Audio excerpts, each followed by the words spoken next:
지금 논란이 되고 있는 디올백입니다. 물론 색깔은 다릅니다. 색깔은 다르지만 이게 조그마한 동전 지갑 정도는 아니고 제가 보면 거의 핸드백이에요. 이거를 거의 동전 지갑처럼 조그마한 파우치 정도로 폄하하려고 했던 그런 용도입니다. 부인께서 이런 것을 받더라도 박절하게 부부싸움 하거나 하시지는 않으시기를 바랍니다. 조인철 의원입니다. 후보자님, 네. 그 세간의 이번 KBS 사장 후보 추천 관련해서 이런 말이 돕니다. 조그마한 파우치가 대통령의 술친구 박민을 이겼다라는 조롱 섞인 말이 돌아요. 들어보셨습니까?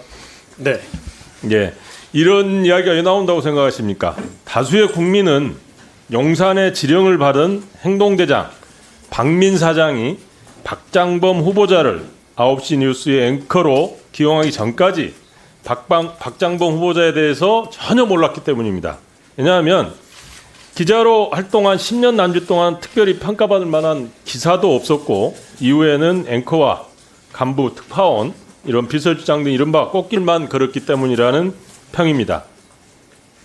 그랬던 후보자가 세간의 주목을 받고 용산의 낙점을 받아 이 자리에 설 수 있었던 결정적 계기는 지난 2월 대통령실을 가다 특별대담의 진행을 맡으면서였습니다.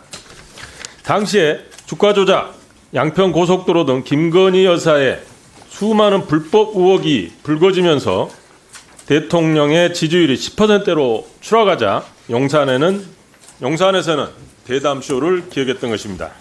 물론 과거에도 대통령이 국민을 대상으로 담화나 대담 나서는 경우가 있었습니다. 지난 19년 문재인 전 대통령도 KBS와 대통령에게 묻다라는 대담에 나선 바 있습니다. 하지만 박장범 후보자가 진행한 대통령실의 가다는 사뭇 달랐습니다.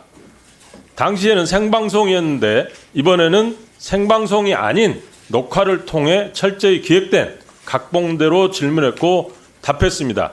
동영상 한번 보시겠습니다. 이런 판단을 하고 있는 것이고 그렇기 때문에 지금 대통령께 독재자라고 얘기를 하는 것 아니겠습니까? 그 독재자 들으셨을 때 어떤 느낌이셨습니까? 최근에 많은 논란이 되고 있는 이른바 이 파우치. 네네. 외국 회사 그 뭐 조만한 백이죠. 네. 그 백을 이 어떤 방문자가 김건희 여사를 만나서 그 앞에 놓고 가는. 적어도 박장범 후보자가 기자 정신을 제대로 갖췄다면 영부인이 왜 고가의 선물을 받았는지 국민에게 사과할 의향은 있는지 국민이 원하는 질문을 했어야만 했습니다. 하지만 실상은 어떠했습니까? 철저히 대통령과 영부인의 입장에서 그들을 대변하고 그들의 행위를 정당화하기 위한 가스라이팅에만 몰두했습니다.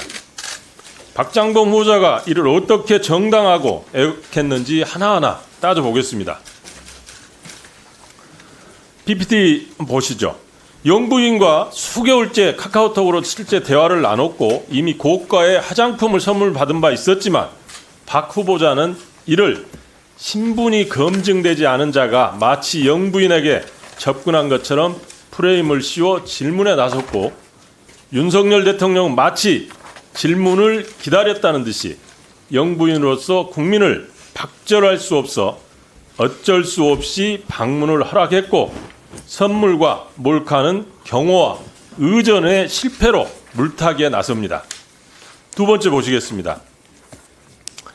핵심은 많은 논란이 되고 있는 이른바 파우치, 애국회사의 뭐 조그마한 백이라며 크리스찬 디올의 300만 원 상당의 고가 명품백을 마치 동전 지갑 정도의 별것 아닌 패션 소품 정도로 평가절하를 시도합니다.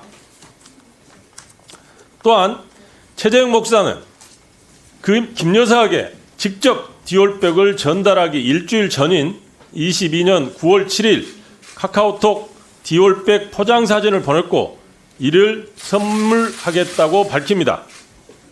박 후보자는 사건의 경과를 잘 알고 있었지만 이를 방문자가 놓고 갔다는 식으로 김 여사가 마치 능동적으로 받은 것이 아니라 마치 방문객이 몰래 놓고 간 것처럼 애곡하여 국민을 호도합니다.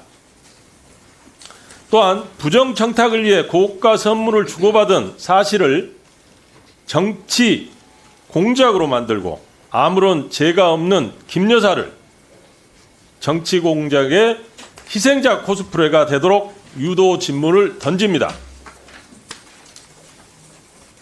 결국 대담을 통해서 박장범 후보자가 주장하고 싶었던 것은 국민을 박절할 수 없었던 영부인이 선친을 떠오르게 하는 민원인을 만났고 별거 아닌 조그마한 파우치를 놓고 갔다.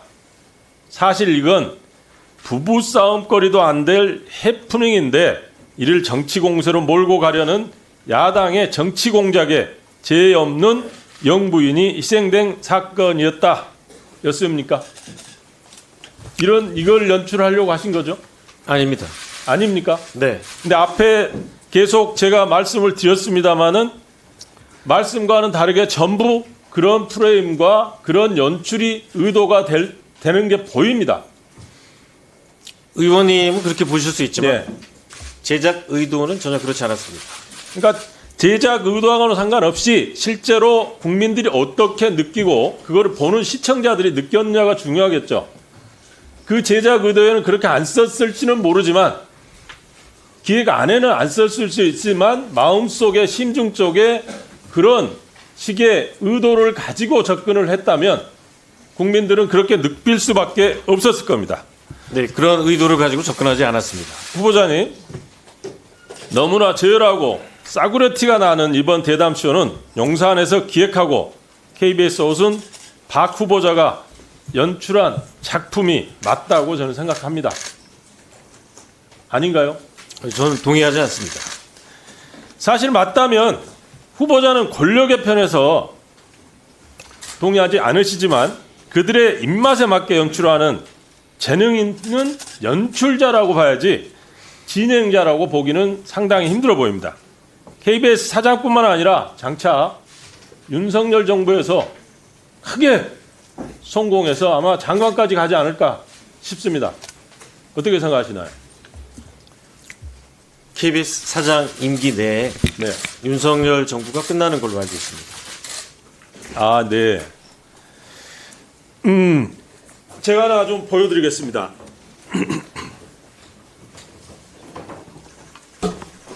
이게 지금 논란이 되고 있는 디올백입니다. 물론 색깔은 다릅니다. 색깔은 다르지만 이게 조그마한 동전 지갑 정도는 아니고 제가 보면 거의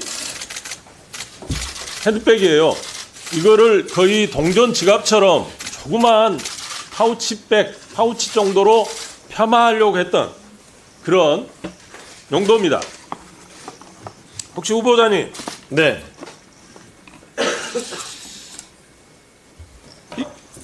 아마 이 정도는 아마 현 정부에서는 제가 안 된다고 생각하시는 것 같아요. 김건희 여사도 무혐의 처리를 하셨잖아요. 받은 거에 대해서. 알고 계시죠? 검찰의 무혐의 처분에 대해서는 알고 있습니다. 예.